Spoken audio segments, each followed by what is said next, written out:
प्रिय विद्यार्थियों, मैं डॉक्टर विनीता निर्वाण, एमएलबी गवर्नमेंट कॉलेज भीलवाड़ा। आज हम आर्थिक समस्या की उत्पादन संभावना वक्र और उसकी विभिन्न मान्यताओं के बारे में अध्ययन करेंगे। उत्पादन संभावना वक्र से आशय दो वस्तुओं के x और y के उन विभिन्न संयोगों से संबंधित है जिनका अधिकतम उत्पादन एक समाज के लिए संभव है, जबकि साधनों की मात्रा स्थिर है और उनका पूर्ण प्रयोग हो रहा है तथा उत्पादन की तकनीकी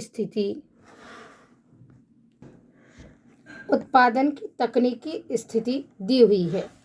इस संदर्भ में माइकल पी टोडारो के अनुसार दी हुई टेक्नोलॉजी तथा भौतिक एवं मानवीय साधनों की दी हुई मात्रा की दशा में एक उत्पादन संभावना वक्र दो वस्तुओं के उन अधिकतम प्राप्य उत्पत्ति संयोगों को दर्शाता है जो समस्त साधनों के पूर्ण एवं कार्यकुशल उपयोग फुल एंड एफिशिएंटी यूज की स्थिति में ही प्राप्त होते हैं। इस प्रकार एक उत्पादन संभावना वक्र दो वस्तुओं x एवं y के उन सभी संयोगों को दर्शाता है जो उत्पादन के साधनों का पूर्ण एवं कार्यकुशल विदोहन करने पर प्राप्त हो सकते हैं, यदि उत्पादन की तकनीकी दी हुई हो तो। अर्थात उत्पादन संभावना वक्र में हम दो विभिन्न वस्तुओं के ऐसे उच्चतम संयोग का अध्ययन करते हैं जिसे हमें अधिकतम संतुष्टि प्राप्त हो। सिंपल अर्थ में अब है उत्पादन संभावना वक्र की मान्यताएं।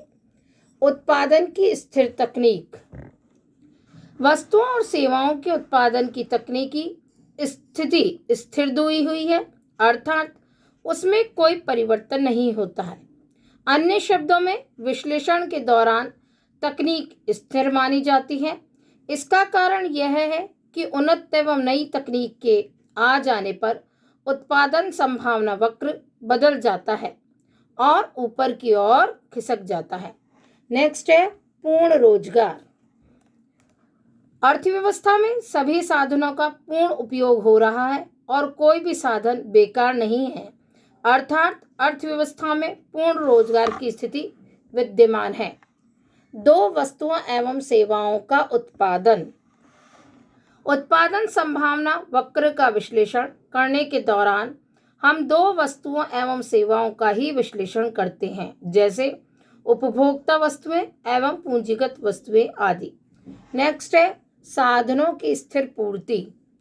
अर्थव्यवस्था में साधनों की पूर्ति स्थिर होती है, परंतु उन साधनों को विभिन्न एवं वैकल्पिक उपयोगों के बीच परिवर्तित किया जा सकता है। नेक्स्ट साधनों का पूर्ण कार्यकुशलता के साथ उपभोग या उपयोग। उत्पादन संभावना वक्र न केवल पूर्ण रोजगार की मान्यता पर आधारित है। पूर्ण रोजगार की मान्यता का तात्पर्य क्या है? जितने भी साधन जो कार्य करने के इच्छुक हैं उन्हें अपने कार्य एवं योग्यता के अनुरूप कार्य मिल जाता है तो उसे हम पूर्ण रोजगार की स्थिति कहते हैं। वरन साधनों का पूर्ण कार्यकुशलता के साथ उपयोग भी हो रहा है एवं किसी भी साधन का अपव्यय नहीं हो रहा है पर आधारित है। साधनों का हस्तांतरण। अर्थव्यवस्था में उत्पत्ति के साधनों की मात्रा स्थिर है, परंतु सीमित मात्रा में उनका एक प्रयोग से दूसरे प्रयोग में हस्तांतरित किया जा सकता है। उत्पादन संभावना वक्र का रेखा चित्र द्वारा स्पष्टीकरण। मान सकते हैं कि वस्तु X उपभोक्ता माल तथा Y पूंजीगत माल का उत्पादन हो रहा है।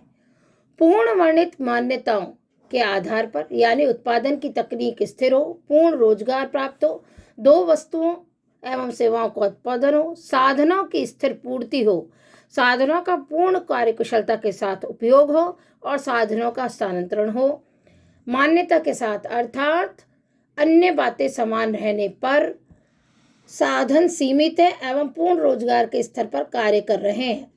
X वस्तु का अधिक उत्पादन करने पर Y वस्तु का कम उत्पादन होगा, जैसा कि हमें सारणी में भी दिख रहा है। उत्पादन की संभावना ABCD वस्तुएं हैं और X वस्तु 0 तो Y वस्तु का 15, X B का 1 तो Y का 14। इस प्रकार इसके विपरीत Y वस्तु का उत्पादन करने पर X वस्तु का कम उत्पादन होगा। उक्त सारणी में हम A संयोग पर विचार करेंगे तो ज्ञात होता है कि X वस्तु अथवा उपभोक्ता वस्तु का उत्पादन 0 होता है और Y वस्तु अथवा पूंजीगत वस्तु का उत्पादन 15 होता है। जबकि संयोग F पर विचार करें तो ज्ञात होता है कि X वस्तु का उत्पादन 5 होता है जबकि Y वस्तु का उत्पादन 0 होता है।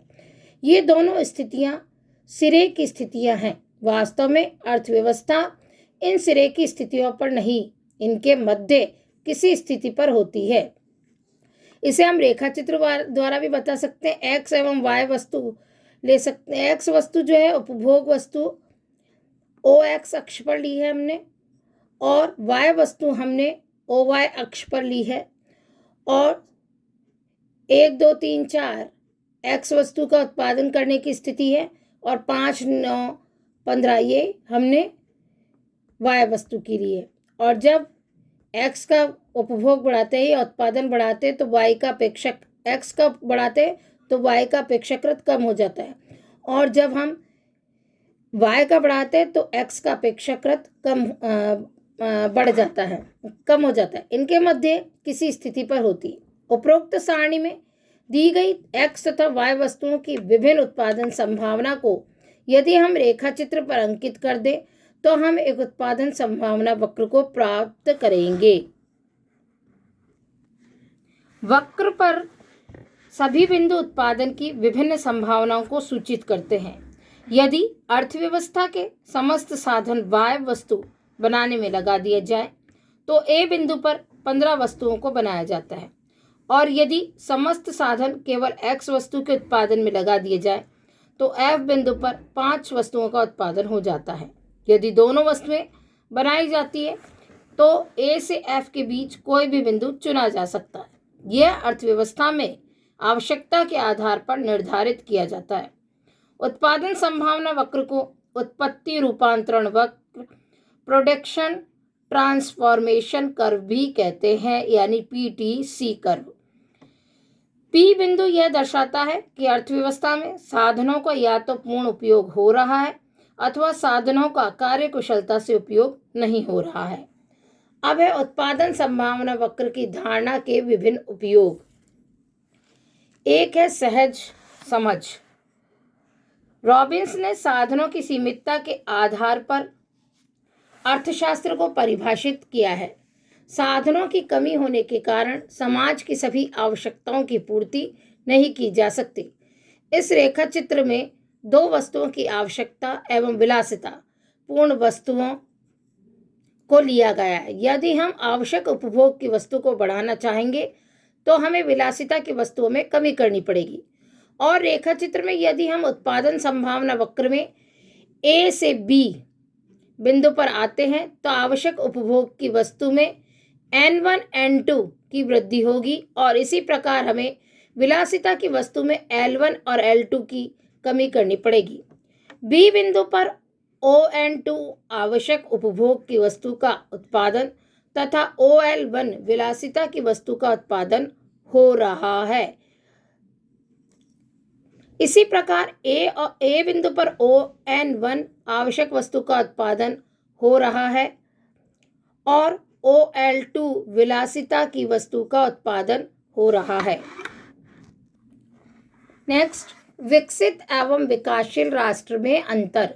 उत्पादन संभावना वक्र के द्वारा विकासशील राष्ट्र एवं विकसित राष्ट्र में अंतर ज्ञात किया जा सकता है।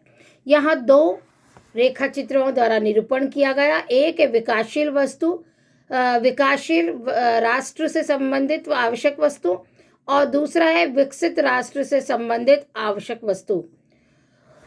इसके अंतर्गत उपयुक्त रेखाचित्रों से स्पष्ट होता है कि एक विकासशील राष्ट्र आवश्यक वस्तुओं के उत्पादन में अधिक साधन लगाता है विलासिता की वस्तुओं की अपेक्षा, जैसा कि रेखाचित्र में दिख रहा है, जबकि एक विकसित राष्ट्र विलासिता की वस्तुओं की का उपभोग अधिक करता है और आवश्यक वस्तुओं पर साधन अपेक्षाकृत कम लगाता है।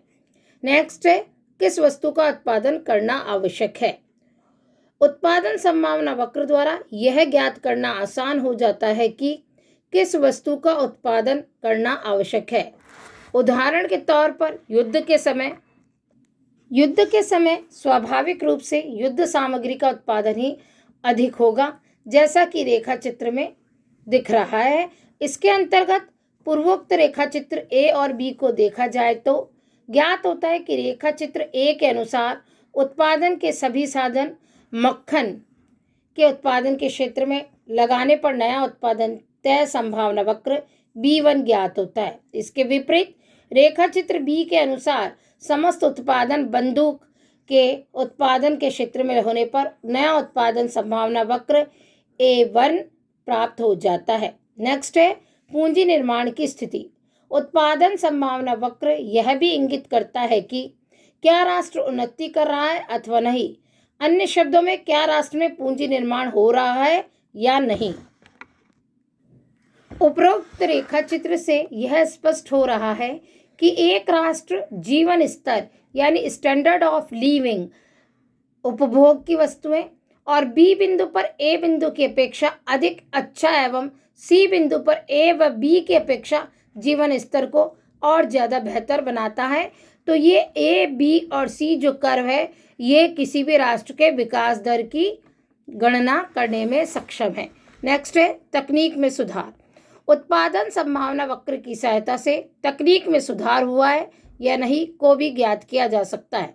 इसके अंतर्गत एक कर्व उपभोग और दूसरे OY अक्ष पर पूंजी का विनियोग और OX अक्ष पर उपभोग को लिया गया है, जबकि OY अक्ष पर दूसरे रेखा चित्र में पूंजी विनियोग एवं तकनीकी प्राप्ति और OX अक्ष पर उपभोग को लिया गया है। रेखा चित्र में केवल पूंजी निर्माण के साथ साथ तकनीकी प्रगति को भी दर्शाया गया है। स्पष्ट है कि रेखा चित्र बी में 2000 की तुलना में 2005 में, जैसा कि दिख रहा है, द्रुत गति से प्रगति हुई है और 2010 में और भी अधिक तीव्र गति से प्रगति हुई है। इस प्रकार इसमें तकनीकी में जो सुधार हुआ है उसका तुलनात्मक अध्ययन किया गया है। अब हम आर्थिक प्रणाली का अर्थ एवं उसके बारे में अगले व्याख्यान में अध्ययन करेंगे।